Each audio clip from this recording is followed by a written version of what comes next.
Hi guys, welcome to our podcast. I know you've missed us, but yeah, we're back again, and we're here to talk about youth and money craze. With me, I have two amazing guests. They're going to go ahead and introduce themselves. Over to you.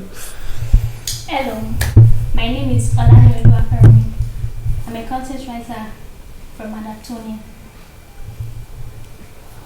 Hi guys, my name is Ado Miluatoye and I'm a content manager and strategist at Adaptonia.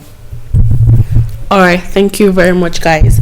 Now I'm going to ask Miss Stoin to give us an insight of what money craze is. When we say money craze, what do you think we're here to talk about?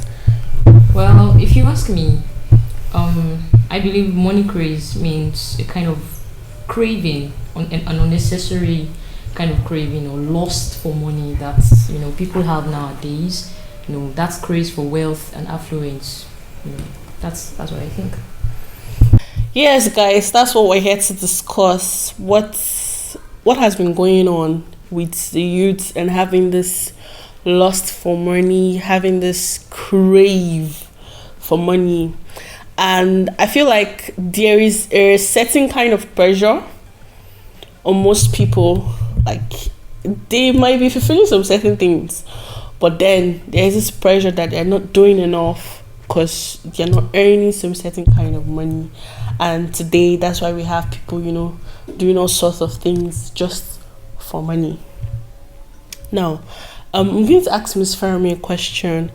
My question is this: who do you think bears the higher responsibility when you say the reason behind this money craze amongst youth? Would you say it's peer influence, or would you say it's societal expectations? First, I think our society is the reason behind money craze because we are in a society where everybody, even those that have and those that don't have, wants to show off the little that they have. Kind of people who move it will determine your mindset. I think from what she has said, we can derive the fact that overall would say it's societal expectations. Societal expectations tend to have more impact when it comes to this lust for money.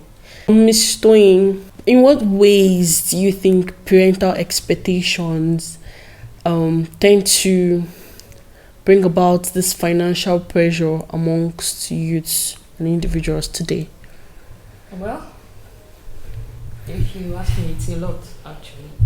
Because talking about parental expectations, let's start from the angle where some parents actually strive to pay their children's school fees, make them good people in life, or for them to be expecting that the moment the child graduates from maybe university and gets a job, instantly he has to start sending money home, taking care of all of their needs, regardless of the fact that that child has a life and he has a life to build.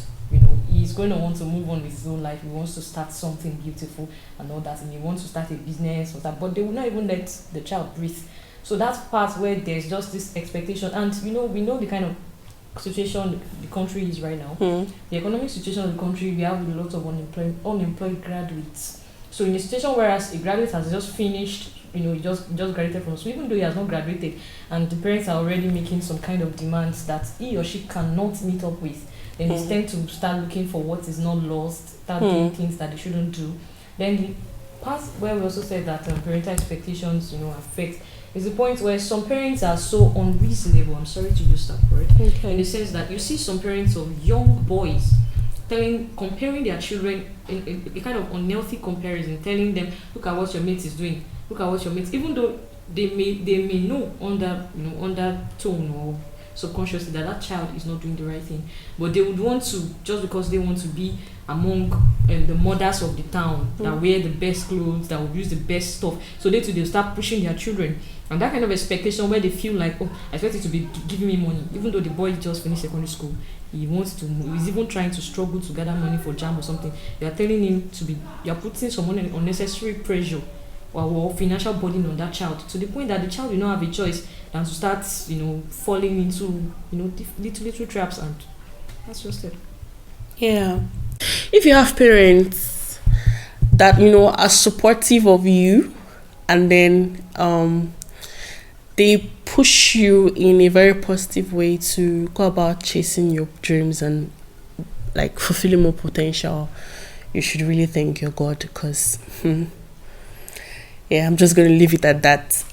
So I'm going to ask Miss Fermi something.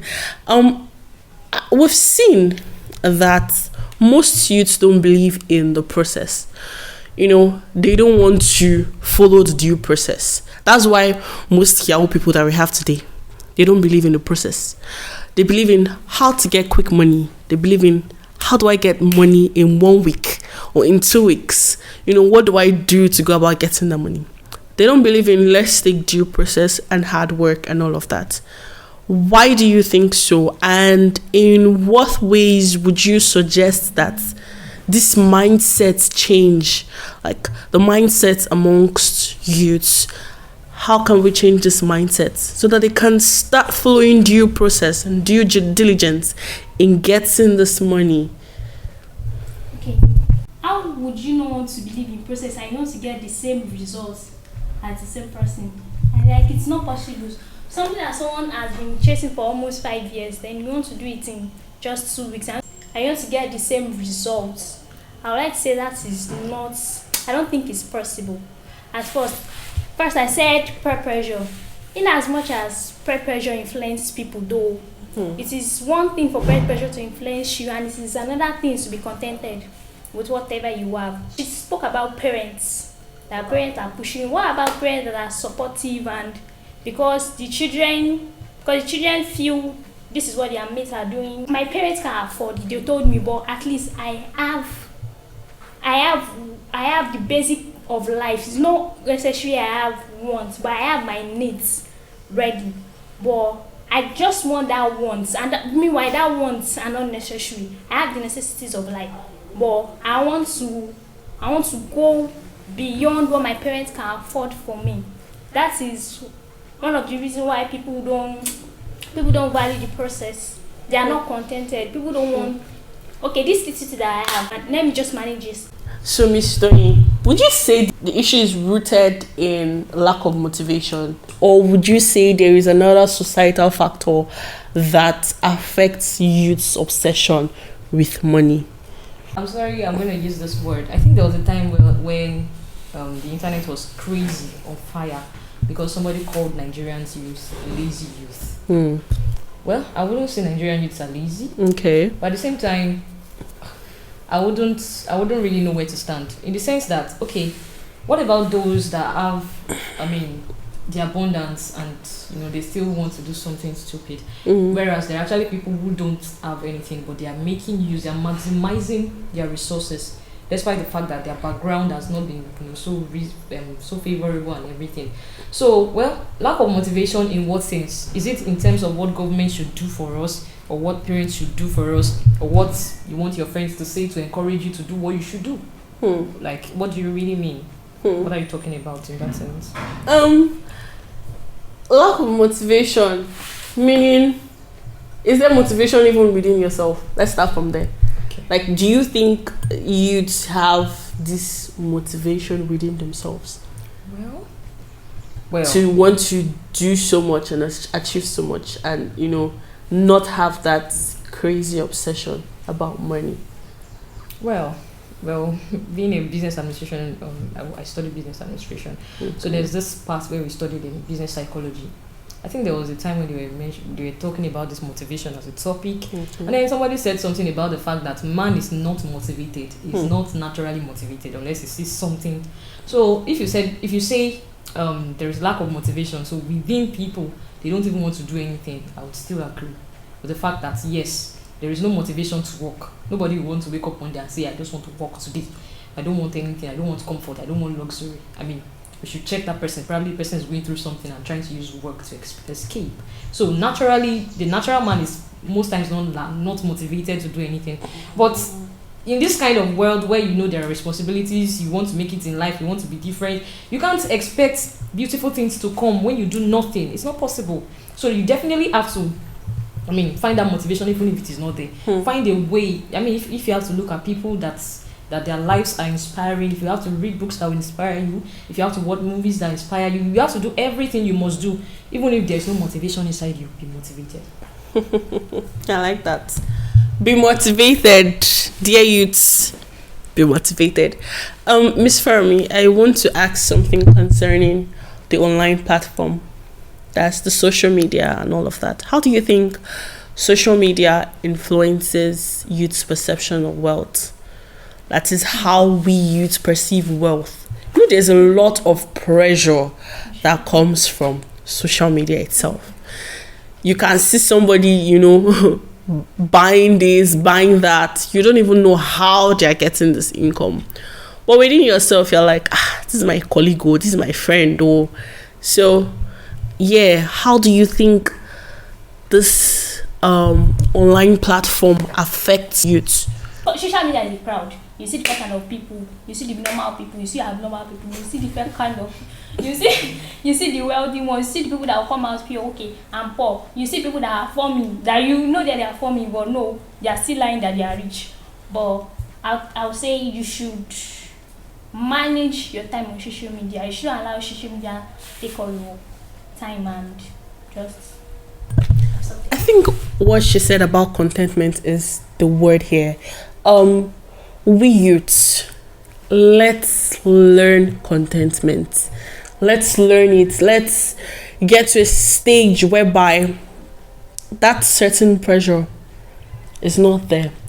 So now we're rounding off, and I'm going to allow Miss Toyin say something. Well, the truth is, there's a lot of glamour on social media, let's be honest. Okay. I mean, there's a lot of everything is looking rosy. I mean, that's the truth. And the thing is, you see that most people, hardly do people come out and tell you things that are not, that don't have a fizzy. Hardly would anyone come out and show you the part where they are scraping the bottom of the pot of what they cooked. And it's not as if not everybody does this. People do it. A lot of people do it. But how many times do people really do that? They don't show us that on social media. They show us the glamorous aspect. They show us the beautiful, the parts where no, you can't, you are enticed, you are attracted, you want to know. You wake up one morning and you are like, no, I must make this money. God, I will never be really poor. It's a good thing to say. No, we will never be poor.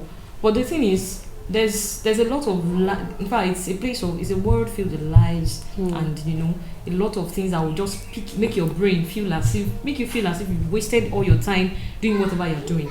So at the end of the day, you feel like, okay, I'm just wasting my effort. Why am I working so hard when people I can't even say this is what they've been doing are coming out and making all this money and using it. And so social media should just, as she has said everything, be contented, manage your time, know the kind of people you follow.